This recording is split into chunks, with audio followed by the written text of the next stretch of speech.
শুভ দীপাবলি। আজকে শ্রী শ্রী শ্যামা মায়ের পুজো।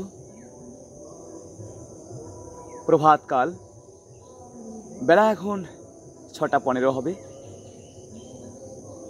চারিদিক রামপ্রসাদী সুরে, বিভিন্ন শিল্পীর কণ্ঠে মায়ের কাছে আকুতি করছেন। একেই বলে পুজো। সূর্যদেব উদিত হচ্ছেন, মণ্ডপে মণ্ডপে শ্যামা মায়ের গান বাজছে। কচি কচি তৃণের ওপরে ছোট ছোট শিশির বিন্দু জমা পড়েছে। মনে হচ্ছে আমি ভারতবর্ষে বাস করছি, মনে হচ্ছে আমি বাংলায় বাস করছি। চারিদিকে একটি পবিত্র বাতাবরণ। হে শ্যামা মা, আমাদের মনস্থিতিকে এরকম ভারতীয় করে তুলুন, যেখানে শ্যামা পূজায় শ্যামা সঙ্গীতই চলবে। শ্যামা মায়ের আরাধনা হবে, কালী মায়ের আরাধনা হবে। পুজো মণ্ডপগুলো হয়ে উঠবে বিশুদ্ধ, যেখানে বিশুদ্ধ উপাসনার কেন্দ্র হবে।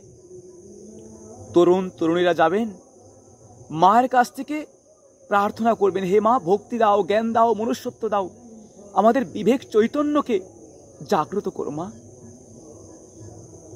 আমরা যেন সদা সর্বদা সেবা কার্যে নিজেদের নিয়োজিত করতে পারি। এই হবে আমাদের প্রত্যেকের উপাসনা। হে মা, সবার মধ্যে এই ভাবই থাকুক। আমরা যেন বোমা পটকা না ফুটাই, আমরা যেন অহেতুক এ সুন্দর সাবলীল প্রকৃতিকে নষ্ট না করি। এ নৈসর্গিক সৌন্দর্যকে আমরা সবসময় যেন বাঁচিয়ে রাখতে পারি। হে মা, তোমার কাছে বারবার এই প্রার্থনা। আপনারাও এই সুন্দর সকালে প্রতিজ্ঞা করুন যে আমরা বোমা পটকা ফোটাবো না, আতশবাজি ফোটাবো না। আমরা মাটির প্রদীপে ভরে তুলবো আমাদের গৃহ। আমাদের গৃহকোণ আলোর বর্তিকায় প্রজ্বলিত হবে, আনন্দিত হবে, মুখরিত হবে। আমাদের হৃদয় থেকে ধ্বনিত হবে, অসহত মা সদ্গমায় তমুষ মা জ্যোতির গমায় মৃত্যুর মা অমৃতম গমায়। প্রত্যেকে দীপাবলিতে সুস্থ থাকুন, ভালো থাকুন।